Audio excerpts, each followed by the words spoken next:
विपक्षी गठबंधन में शामिल दूसरे दलों के साथ कांग्रेस ने अभी से दोयम दर्जे का व्यवहार करना शुरू कर दिया है। कांग्रेस खुद गठबंधन में बड़े भाई के रूप में दिखा रही है। इसी वजह से विपक्षी गठबंधन में बड़ा विवाद शुरू हो गया। मामला अविश्वास प्रस्ताव का है, जिसको लाने का फैसला सभी पार्टियों ने किया था, लेकिन उसे लोकसभा में सिर्फ कांग्रेस की तरफ से पेश किया गया। कांग्रेस ने प्रस्ताव में किसी दूसरे विपक्षी दल को शामिल नहीं किया। कांग्रेस की इस हरकत पर कई पार्टियां नाराज हो गईं। मामला बढ़ा तो मल्लिकार्जुन खड़गे ने खेद जता दिया और मामले को शांत करने के लिए सोनिया गांधी को मोर्चा संभालना पड़ा। विपक्षी गठबंधन में शामिल दलों को इस बात पर आपत्ति थी कि जब प्रस्ताव पेश करने का फैसला सर्वसम्मति से लिया गया तो नोटिस में महज कांग्रेस के सांसदों के हस्ताक्षर क्यों कराए गए। सूत्रों का कहना है कि इसे लेकर टीएमसी, अखिलेश यादव, उद्धव ठाकरे, वामदल, द्रमुक ने आपत्ति दर्ज कराई। इसके बाद खड़गे ने भविष्य में ऐसा नहीं होने का आश्वासन देते हुए खेद जताया। नाराजगी को दूर करने के लिए सोनिया गांधी संजय सिंह के धरने पर पहुंची और उन्हें अपना समर्थन देने की घोषणा की। तृणमूल की सलाह पर बैठक में अविश्वास प्रस्ताव पर सहमति बनी। हालांकि बुधवार को दूसरे दलों को साथ लिए बगैर गौरव गोगोई ने अकेले नोटिस दे दिया।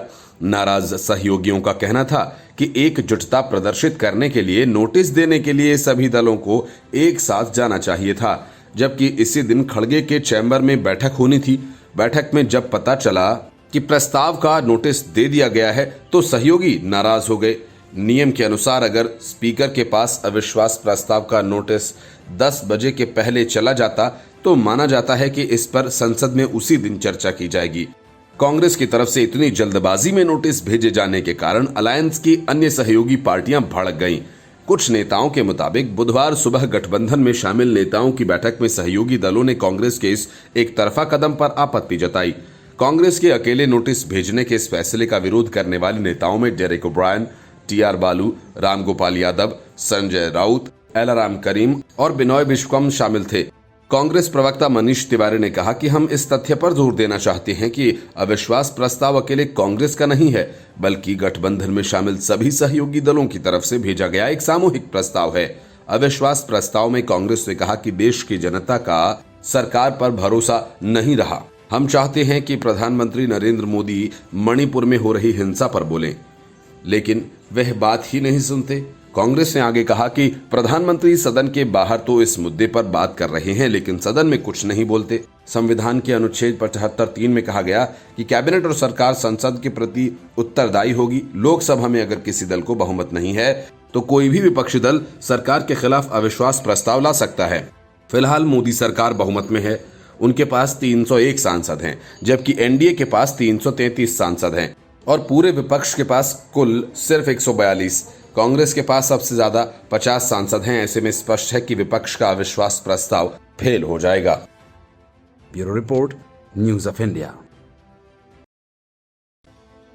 Indian national development inclusive alliance विपक्षी दल अपने इस गठबंधन को इंडिया कहते हैं और इसके सहारे ये नैरेटिव सेट करने की फिराक में है कि वही देश है और जो बातें वो कर रहे हैं वह पूरा देश कर रहा है, जबकि ऐसा नहीं है। ये सिर्फ विपक्षी दलों की सोची समझी रणनीति है, जिसके लिए वे देश के नाम का इस्तेमाल कर रहे हैं। हालांकि इस नाम को लेकर कई मुकदमे हो चुके हैं। चुनाव आयोग तक को शिकायत भेजी जा चुकी है कि अपने सियासी फायदे के लिए कोई देश के नाम का इस्तेमाल नहीं कर सकता, लिहाजा इस नाम के इस्तेमाल पर पाबंदी लगाई जाए। लेकिन अब ये मामला राज्यसभा में भी गूंजने लगा। बीजेपी सांसद नरेश बंसल ने मांग की है कि देश का नाम सिर्फ भारत रखा जाए और इंडिया को हटा दिया जाए। उन्होंने कहा कि अभी जब आजादी का अमृत काल चल रहा है, संविधान के अनुच्छेद 1 को संशोधित कर इस पुण्य पावन धरा का नाम केवल भारत रखा जाना चाहिए। उन्होंने कहा कि अभी जब आजादी का अमृत काल चल रहा है, विपक्षी दल लगातार मोदी बनाम इंडिया वाले नैरेटिव को चलाकर देश के नाम का राजनीतिक इस्तेमाल कर रहे हैं। उन्हें याद दिलाया कि विगत स्वतंत्रता दिवस पर लाल किले की प्राचीर से राष्ट्र को संबोधित करते हुए प्रधानमंत्री मोदी ने खुद कहा था कि देश को दासता के चिन्हों से मुक्ति दिलाए जाने की आवश्यकता है। कि प्रधानमंत्री के 5 प्रण की बात की थी, जिसमें गुलामी की मानसिकता से देश को मुक्ति दिलाने की बात कही थी। नरेश बंसल ने कहा कि औपनिवेशिक सोच से मुक्ति दिलाने की जरूरत है और परंपरागत भारतीय मूल्यों और सोच को लागू करने की आवश्यकता है। नरेश बंसल ने कहा कि आजादी के अमृतकाल महोत्सव से देश को एक नई ऊर्जा और प्रेरणा मिली है। गुजरे हुए काल को हम पीछे छोड़ रहे हैं और आने वाले भविष्य में रंग भर रहे हैं। अंग्रेजों के जमाने से चले आ रहे कई कानूनों को बदला गया। भारतीय बजट की तारीख भी बदल दी गई, जो अब तक अंग्रेजी नियमों का अनुसरण कर रहा था। नई शिक्षा नीति के तहत युवाओं को विदेशी भाषा से आजादी दिलाई गई। इंडिया गेट पर जॉर्ज पंचम की मूर्ति को हटाकर नेताजी बोस की लगाई गई। नरेश बंसल ने कहा कि अंग्रेजों ने 250 वर्षों तक भारत पर राज किया और देश का नाम बदलकर इंडिया रख दिया। उन्होंने कहा कि स्वतंत्रता सेनानियों के बलिदानों के कारण राष्ट्र को स्वतंत्रता मिली और 1950 में भारत का संविधान लिखा गया। तब भी इसे इंडियन दैट इज भारत कहा गया। उन्होंने कहा कि इसे हटाकर भारत करने का समय आ गया है। उन्होंने कहा कि महाराज भरत ने संपूर्ण देश को विस्तार किया और उनके नाम से ये देश भारत कहलाया। Bureau report, news of India. 1 अगस्त महाराष्ट्र ही नहीं बल्कि पूरे देश की सियासत में हलचल मचाने वाला साबित हो सकता है। इस बात के अंदेशे से कांग्रेस में बेचैनी बढ़ रही है। वजह यह कि 1 अगस्त को पीएम मोदी को लोकमान्य तिलक अवार्ड दिया जाना है, जिसके गहरे राजनीतिक मायने हैं। एक तरफ कांग्रेस 26 विपक्षी दलों के गठबंधन के सहारे पीएम मोदी के खिलाफ लामबंद है, तो वहीं दूसरी तरफ शरद पवार सहित कांग्रेस के नेता भी पीएम मोदी के साथ मंच साझा करने वाले हैं। शरद पवार इस समारोह के मुख्य अतिथि हैं तो इस ट्रस्ट के चेयरमैन हैं और सुशील कुमार शिंदे भी ट्रस्टी हैं।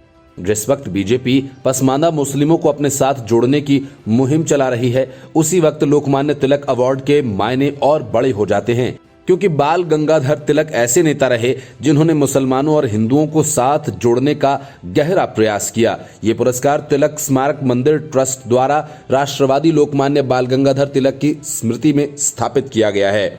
महाराष्ट्र के उप मुख्यमंत्री देवेंद्र फडणवीस और अजित पवार भी समारोह में मौजूद रहेंगे।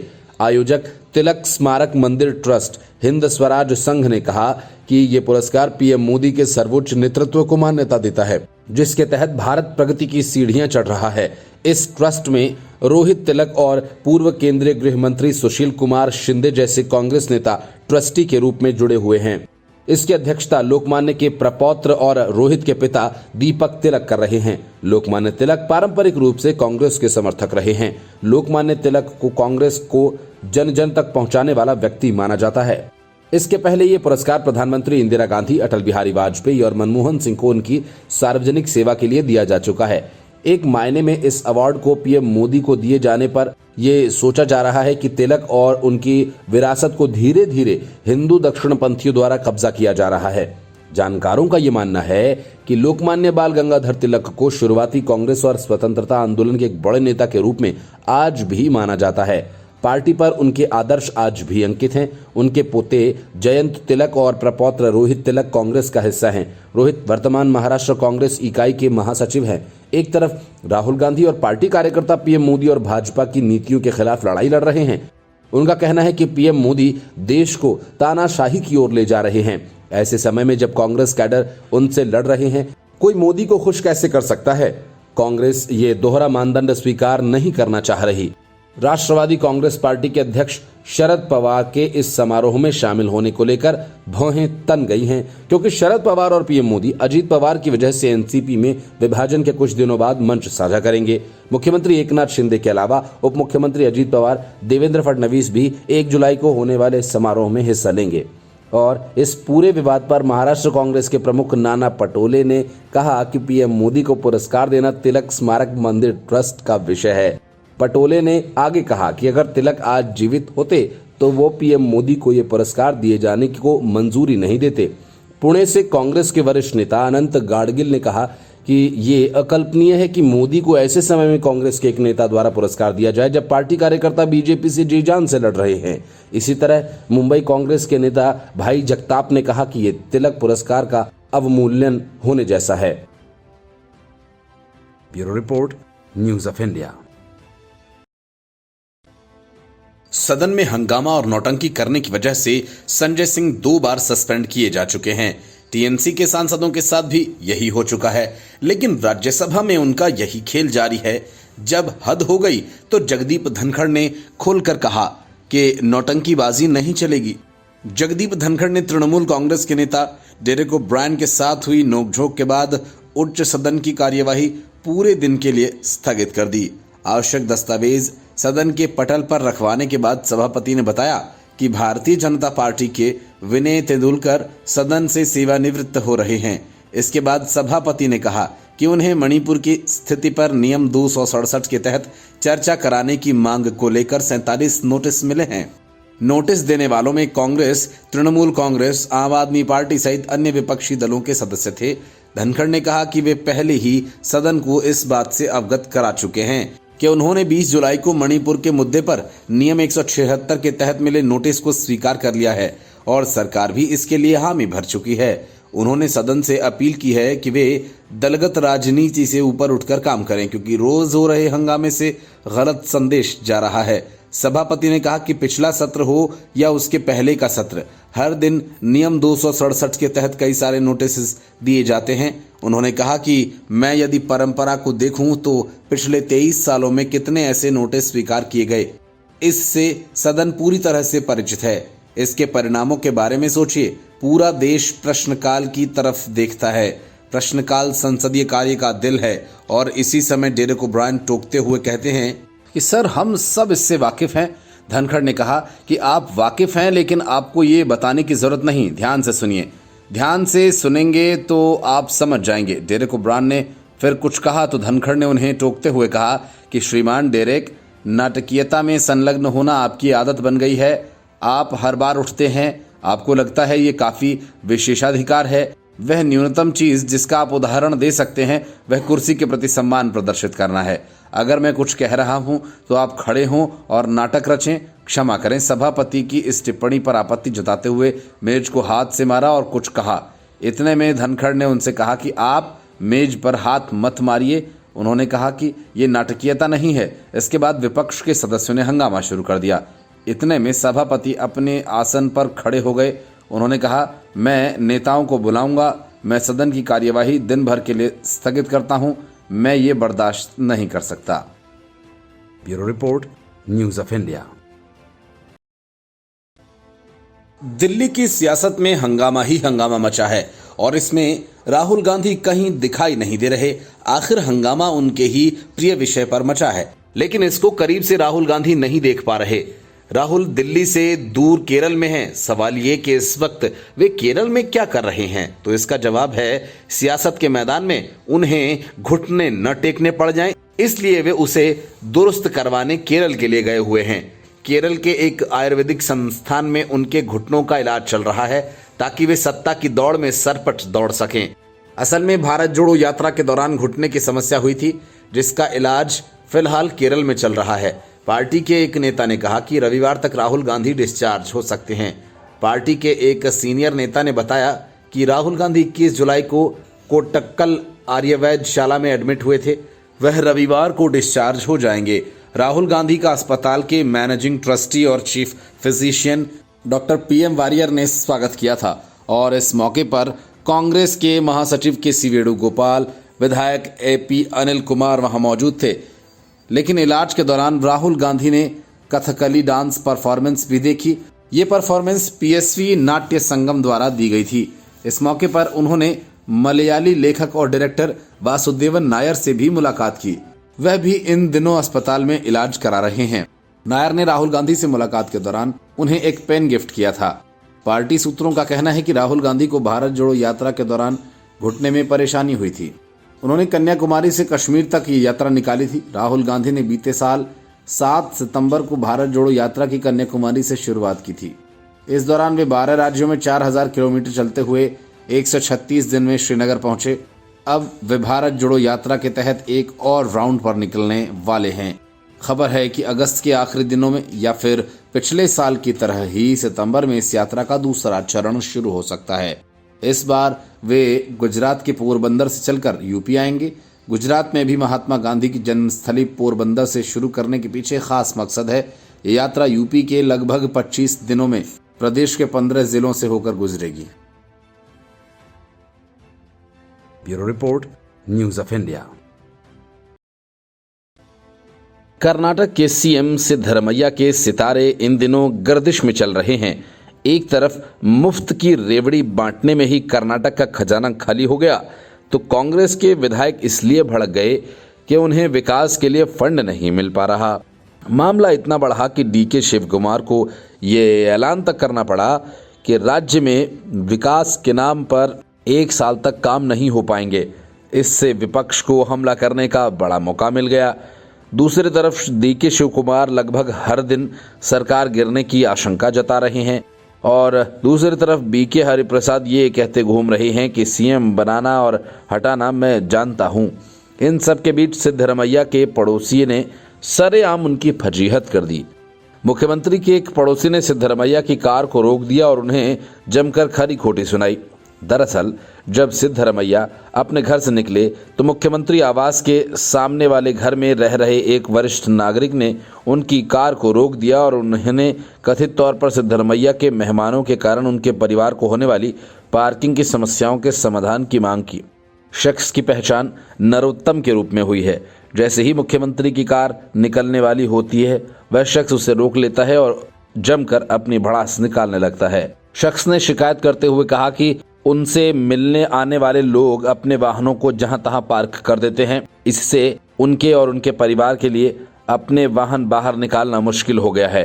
उन्होंने कहा कि पिछले 5 सालों से ये क्या बकवास हो रही है, हम तंग आ चुके हैं। पार्किंग के मुद्दे के बारे में अपने पड़ोसी की बात सुनने के बाद सिद्धरमैया ने अपने घर पर तैनात सुरक्षा कर्मचारियों से मामले को देखने और पार्किंग के मुद्दे का हल करने के लिए कहा। सिद्धरमैया ने अभी तक अपने आधिकारिक बंगले में रहना शुरू नहीं किया है। वह अभी भी अपने पुराने घर यानी विपक्ष के नेता के बंगले में रह रहे हैं। सीएम बनने से पहले सिद्धरमैया कर्नाटक विधानसभा में विपक्ष के नेता होते थे। कर्नाटक के पूर्व मुख्यमंत्री बीएस येदियुरप्पा हाल तक मुख्यमंत्री आवास में ही रह रहे थे। अब अगस्त में सिद्धरमैया के इसमें रहने की उम्मीद है। Bureau report, news of India. Rajasthan में विधानसभा के चुनाव करीब 4 महीने की दूरी पर खड़े हैं और इस गाढ़े वक्त में अशोक गहलोत ने राजेंद्र गुढ़ा को कांग्रेस से बाहर करवाकर एक तरह से अपने पैरों पर कुल्हाड़ी मार ली, जिसका नतीजा उन्हें चुनावों में भुगतना पड़ सकता है। इसी वजह से कांग्रेस में अब ये विवाद शुरू हो गया कि राजेंद्र गुढ़ा को बर्खास्त करने में अशोक गहलोत ने जल्दबाजी कर दी, क्योंकि बर्खास्त होने के तुरंत बाद राजेंद्र गुढ़ा ने लाल डायरी दिखाकर हंगामा खड़ा कर दिया और पीएम मोदी ने उस लाल डायरी का जिक्र कर ये संकेत दे दिया कि बीजेपी इसे चुनावी मुद्दा बनाएगी। पीएम मोदी के बयान के बाद कांग्रेस बैकफुट पर आ गई और बीजेपी हमलावर। गुढ़ा का दावा है कि लाल डायरी में 500 करोड़ रुपए के लेन देन का हिसाब है। प्रधानमंत्री नरेंद्र मोदी ने सीकर जनसभा में ये मामला उठाकर राष्ट्रीय स्तर पर इस मुद्दे को हवा दे दी। भाजपा लाल डायरी को चुनावी मुद्दा बनाने की कोशिश में जुटी है। कांग्रेस आलाकमान का मानना है कि लाल डायरी विधानसभा चुनाव में पार्टी के लिए मुश्किल पैदा कर सकती है। सूत्रों का कहना है कि पार्टी आलाकमान ने प्रदेश अध्यक्ष गोविंद सिंह डोटासरा से कहा कि गुढ़ा को पार्टी से निष्कासित करने में जल्दबाजी न करें। आलाकमान का मानना है कि गुढ़ा को मंत्रिमंडल से बर्खास्त करने में जल्दबाजी की गई। राष्ट्रीय नेताओं के एक वर्ग का मानना है कि महिला उत्पीड़न के मुद्दे पर अपनी ही सरकार को घेरने वाले गुढ़ा को पहले बातचीत से समझाया जाना चाहिए था। अब कांग्रेस आलाकमान लाल डायरी से विधानसभा चुनाव में होने वाले संभावित नुकसान को रोकने का रास्ता तलाश रहा है। आलाकमान को चिंता इस बात की भी है कि राजपूत वोट बैंक में भी गुढ़ा को बर्खास्त करने के बाद नाराजगी बढ़ सकती है। 2 दिन पहले राजपूत समाज की संस्था करणी सेना ने कोटा में कांग्रेस के खिलाफ प्रदर्शन किया। पीएम मोदी ने सीकर में जिस तरह से लाल डायरी के मुद्दे पर गहलोत सरकार और कांग्रेस पर निशाना साधा, उससे साफ हो गया कि भाजपा इसे चुनावी मुद्दा बनाएगी। भाजपा के राष्ट्रीय प्रदेश के नेता लाल डायरी का मुद्दा उठाकर कांग्रेस सरकार पर भ्रष्टाचार के आरोप लगाएंगे। ऐसे में सीएम गहलोत, डोटासरा और प्रदेश प्रभारी सुखजिंदर सिंह रंधावा ने गजेंद्र सिंह शेखावत से जुड़े संजीवनी घोटाला को हवा देने, गुढ़ा की भाजपा से निकटता, मणिपुर की घटना, महंगाई सहित 1 दर्जन मामलों के माध्यम से भाजपा को घेरने की योजना बनाई है। कांग्रेस कार्य समिति के एक सदस्य ने कहा कि गुढ़ा को मंत्रिमंडल से जल्दबाजी में बर्खास्त किया गया। इस मामले को ठंडा किया जा सकता था। भाजपा लगातार ये संदेश देने में जुटी है कि गहलोत सरकार में काफी भ्रष्टाचार हुआ है। भाजपा के राष्ट्रीय प्रवक्ता राज्यवर्धन सिंह राठौड़ ने कहा कि कांग्रेस सरकार में भ्रष्टाचार जमकर हो रहा है। लाल डायरी में भ्रष्टाचार का हिसाब है। सीएम को डायरी पर जवाब देना चाहिए। सचिन पायलट ने कहा कि भाजपा के पास कोई मुद्दा नहीं बचा। चुनाव से पहले इस तरह की बातें फैलाना भाजपा की पुरानी आदत है। भाजपा लोगों को भ्रमित कर वोट लेना चाहती है। Bureau report, news of India.